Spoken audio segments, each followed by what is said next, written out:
The DeMarcus Cousins and Anthony Davis experiment just can't seem to lead to a victory for the New Orleans Pelicans. The Pelicans have lost all 3 games since the start of the Cousins-Davis era. We'll discuss what this means for the Pelicans with Josh Planos, contributor for the Washington Post. And Josh joins us live via Skype from Omaha, Nebraska. Good morning, Josh. Good morning, Miko. Okay, 0-3 since the start of that monumental pairing of Davis and Cousins. Your reaction to this, winless start so far for the Pelicans after the All-Star break? Well, for starters, there's a limit on the production they can contribute. I mean, New Orleans might be 0-3 since Cousins came to town, but Alvin Gentry has gotten at least 51 points and 17 rebounds from his all-star front court pairing every time they've stepped foot on the court, which is, remarkable. Cousins on Sunday night, for example, became the first player since Moses Malone in 1986 to go for at least 30 points and 10 rebounds in less than 22 minutes of play, according to NBA Stats Information. And yet it still wasn't enough. So defensively, there are a lot of holes to fix. They've allowed more than 115 points in 2 of the 3 games since the trade. And offensively, outside of Cousins and Davis and Drew Holiday, this really just isn't that talented of a roster.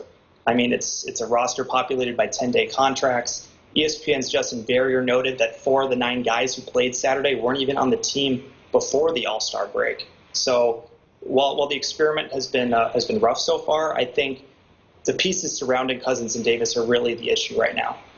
So, in other words, when we look at the numbers, and we show the numbers of DeMarcus Cousins in his first 3 games for the Pelicans, we show the numbers of Anthony Davis in his first 3 games playing alongside DeMarcus Cousins, you do not see anything wrong. You do not see any adverse effect on the production of these 2 All-Stars by putting them together. Not necessarily. I mean, I think it's troubling that they've lost the rebounding battle as much as they have, but I think a lot of that just comes down to the amount of shots that they're missing.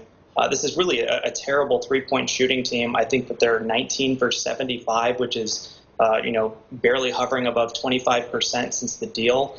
And obviously losing Caspi in the first game didn't help them much in that area. So I think shooting-wise there are some issues, but as far as their production, I mean, Cousins has been in injury trouble the last 2 games, so I think that has really prevented him from putting up gaudier stats. But at the same time, look at what they're doing in the minutes that they have together.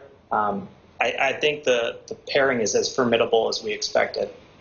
Formidable, but has yet to lead to a victory. Should Pelicans fans worry about that playoff spot that they are yearning for?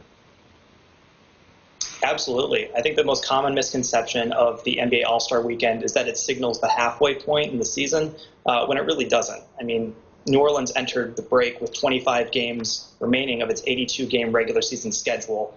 Now they're down to 22. They're 3.5 games back of the number 8 spot in the West. So the margin for error right now is really small.